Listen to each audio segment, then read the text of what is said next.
Online classes में सभी बच्चों का स्वागत है। बच्चों आज पढ़ाते हैं नया चैप्टर पार्ट 8 पादपों में खनिज पोषण। पोषण का मतलब क्या होता है? प्रत्येक जीव जंतु अपनी वृद्धि और विकास के लिए अर्थात अपने जीवन चक्र को चलाने के लिए बाह्य पदार्थों को ग्रहण करता है।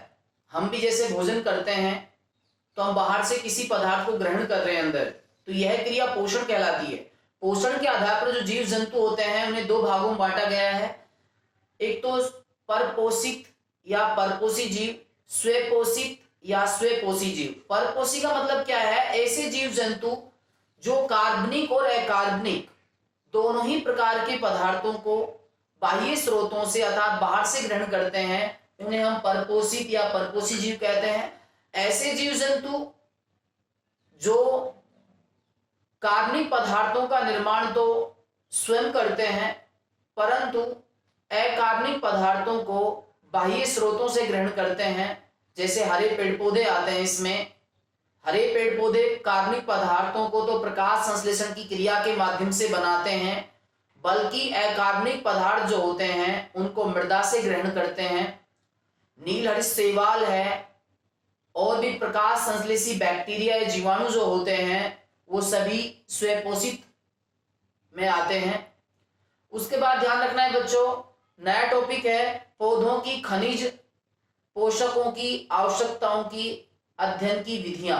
इसमें हम 3 विधियां पढ़ेंगे। कौन कौन सी याद रखनी है आपको? पादप भस्म विश्लेषण,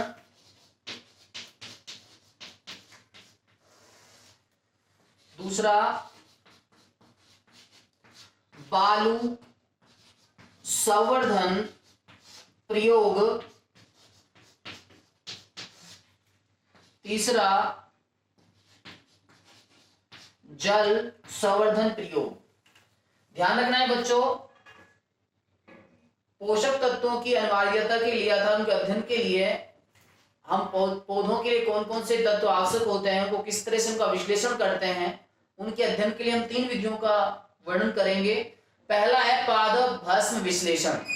इसमें क्या करते हैं, किसी भी ताजा पादप को, जैसे कोई मैंने पौधा उखाड़ा, वो तरह से पहले वो ताजा पौधा था, उसको ओवन में, ओवन मतलब ये गर्म करने का क्या है यंत्र है, इसमें हम क्या करेंगे 70 से 80 डिग्री सेंटीग्रेड टेम्परेचर पर 1 या 2 दिन तक क्या करेंगे, गर्म करेंगे।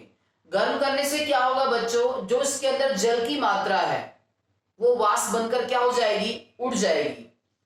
उसके बाद अब जो शेष बचा जो भाग है उसको तोलकर उसका शुष्क भाग ज्ञात कर लिया जाता है कि वो कितना भाग बचा है। उस शुष्क भाग में लिग्निन, जीव द्रव्य घटक, कार्बनिक अम्ल ये सभी उपस्थित होते हैं। अब ये तो कार्बनिक पदार्थ आ गए उसके अंदर। अब ज्ञात करेंगे अकार्बनिक पदार्थों को।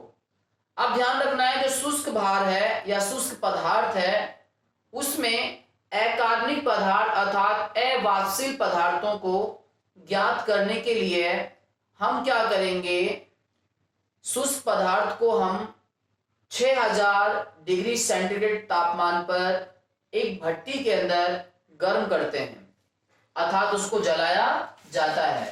गर्म करने पर क्या होता है, उसमें वाष्पशील पदार्थ अर्थात कार्बनिक जो पदार्थ हैं वो CO2, अमोनिया, ऑक्सीजन इसमें परिवर्तित होकर उससे अलग हो जाते हैं।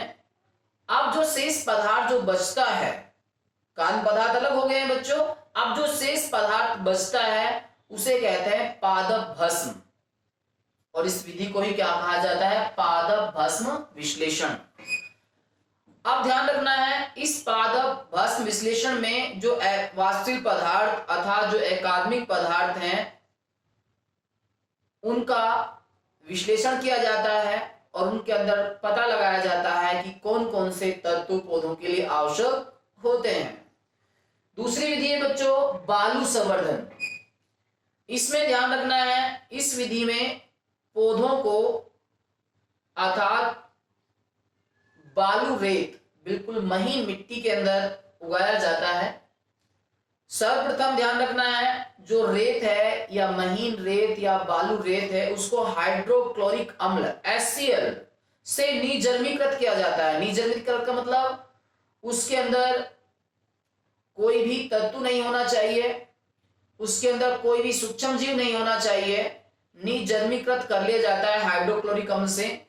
उसके बाद उस रेत को अर्थात उस बालू को पानी से धोकर सुखाया जाता है। अब उसमें अनेक पौधे लगाए जाते हैं। कुछ पौधे में नियंत्रण पौधे भी होते हैं, उनको पानी के घोल में पोषक तत्व मिलाकर दे दिए जाते हैं। कुछ पौधों को अलग अलग पात्रों में तत्वों की न्यूनता में अर्थात कमी में उगा दिया जाता है। अब देखो हमने बच्चों दो तरह से पौधे उगाए हैं उस बालू रेत के अंदर।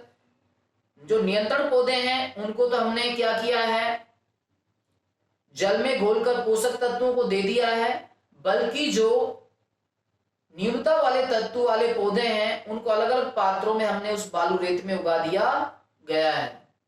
अब हम क्या करेंगे, जो पौधे हमने पोषण तत्व वाले घोल में उगाए थे और जो पौधे तत्वों की न्यूनता वाले उगाए गए हैं उनका हम क्या करेंगे, विश्लेषण करते हैं। तो हमें पता लग जाता है कि पौधों के लिए कौन से तत्व उपयोगी होते हैं और किन तत्वों की अनुपस्थिति में पौधों की वृद्धि नहीं हो पाती अर्थात उनका विकास नहीं हो पाता है। तो ये था बालू संवर्धन प्रयोग। तीसरा है जल संवर्धन प्रयोग। इसमें ध्यान रखना है बच्चों, इसमें बालू या मिट्टी आदि का प्रयोग नहीं किया जाता है, बल्कि जो पौधा होता है उसकी जड़ों को जल के घोल में अर्थात उसमें पोषक तत्व भी मिला दिए जाते हैं, जल के घोल में रखा जाता है। लेकिन ध्यान रखना है पौधों की जड़ों में ऑक्सीजन की क्या आ जाती है, कमी आ जाती है, इसलिए उसके पास एक नली लगी रहती है जो कि ऑक्सीजन प्रवाहित करती रहती है और पौधा लगातार उस घोल से पोषक तत्व ग्रहण करता रहता है, उसकी वृद्धि होती रहती है। तो पता लगा लिया जाता है कि उसके लिए कौन से पोषक तत्वों की आवश्यकता है और कितने समय में इसका वृद्धि और विकास होगा और कितनी मात्रा में इसको पोषक तत्व उपलब्ध होने चाहिए। इस विधि को कहते हैं हाइड्रोपोनिक्स भी कहा जाता है। तो बच्चों आज इतना ही काफी है। इसके नोट्स हम एक साथ, इस पूरे चैप्टर के नोट्स एक साथ कंप्लीट भेज रहे हैं, उनको आप कंप्लीट उतारें। ऊपर पेज संख्या लिखी हुई है, उनको देखते हुए आप क्रम वाइज उतारते जाएं। और आप जानते हो लॉकडाउन की वजह से स्कूलें क्लोज हैं और सिलेबस बहुत ही बड़ा है। इस तरह से आपको सिलेबस को भी कवर करते हुए चलना है और अपनी पढ़ाई लगातार जारी रखनी है, जिससे आपको निश्चित रूप से अच्छी सफलता मिलेगी। धन्यवाद।